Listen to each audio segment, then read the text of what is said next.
Coach Wayne Phipps, 2016 cross country, ready to toe the line and get going.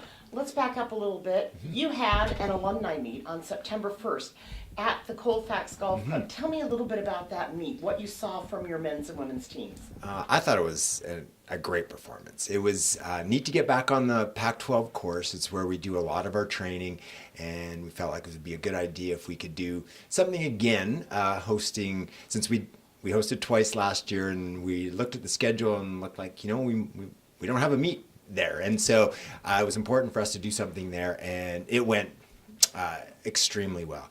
The guys on average were about 45 seconds faster than they were last year. We had 4 runners run about where our number 1 runner was last year, and that runner went on to be number 2 in the West region. And so I feel pretty good from that standpoint. And on the women's side, again, being very, very young, but I thought the freshmen performed very, very well, and they're going to have an immediate impact on the team.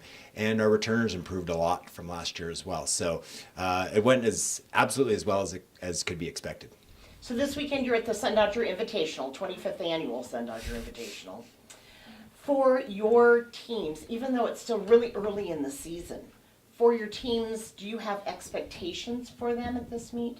We do. This is everybody's first opportunity to run the full race distance. 6K on the women's side, 8K on the men's. I guess you could argue that's not their full distance, but it's their regular season full distance. And so it's a perfect venue and a perfect meet to work on that. We go from a 4 and a 6K to a 6 and an 8K respectively, and I think that's what we really want to get out of it. Get it used to racing.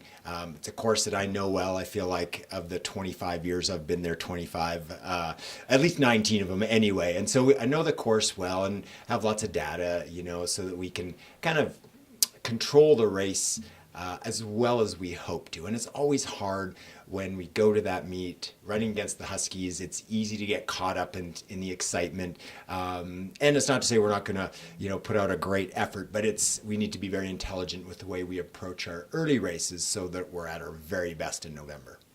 So for your kids at this race, is it more about pacing, or is it more about making sure that you're in front of people that have these color uniforms on? Hopefully both work out, in conjunction with one another.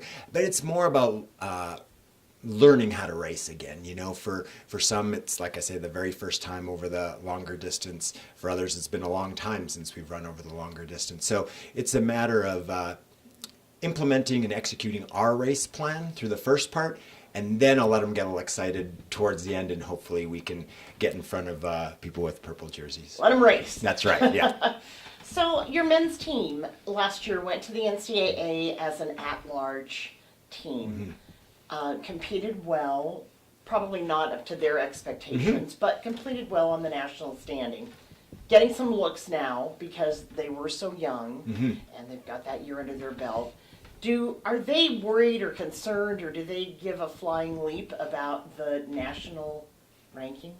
I think they're excited to see when we are ranked. There's a kind of an unofficial flow track poll that put us at 24, and then we're I guess 31st, if there is such a number, on the, I guess what would be considered the official cross-country poll. And I think they get excited. And I think as a coach, it's hard not to at least appreciate, your team, being recognized. And so I think they look at it a little bit, but I think they also look at that and go, well, we're going to finish much higher than that. And their goals and expectations, same with our coaching staff, are to finish much higher. I look at our group and what I think we could have finished last year.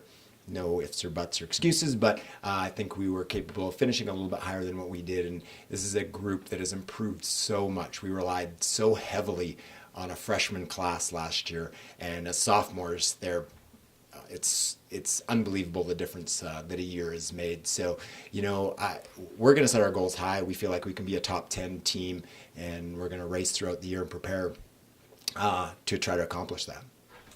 Using some of your team names, tell me who are your top returning competitors on the men's side. Well, John Whelan and Michael Williams, were 2 and 3 at the West Region last year. They had Michael had a solid national championship meet. He finished, in the 40s after falling at the beginning, and John struggled a little bit there. But we had, and we talked about this. We put a lot of eggs into that regional basket. We knew we had to come out big on that one, and I think coming back, I think more from an emotional, mental standpoint was a little bit difficult, and it's the first time for all of them to experience that.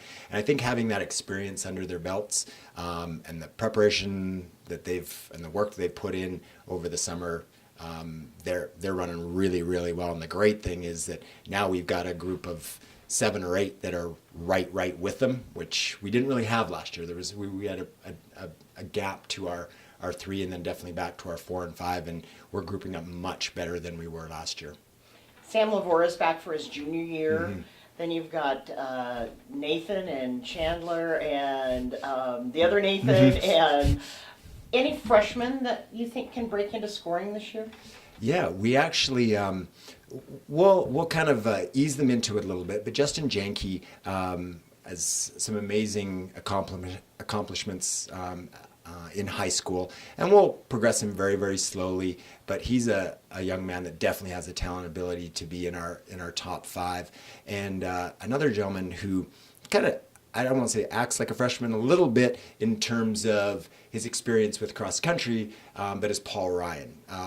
It was a big learning experience for him. Last year he came in as more of a middle distance guy, and I think the adjustment to that new distance was a little bit tough on him, but he has come into the season in amazing shape, and he's a guy that definitely will be a strong contributor for us this year. On the women's side, Devin Bortfield, Morgan Wilson back, Steffi Pavey, kind of your tried and true returning members. With Charlie Linton gone and now Emily Dwyer too, not having any eligibility until spring, tell me who is going to step up on the women's side. Devin Bortfield is really really taken on that role. From a leadership standpoint, on and off the field or track or whatever you want to call where we run, and has put in a lot of work in the summertime and has come in fantastic shape. And although impossible, I always talk about replacing somebody, but she is really filling the role that Charlie had for us last year. Very similar kind of story where just really turned themselves into these fantastic runners with a lot of hard work, and Devin definitely fits that mold.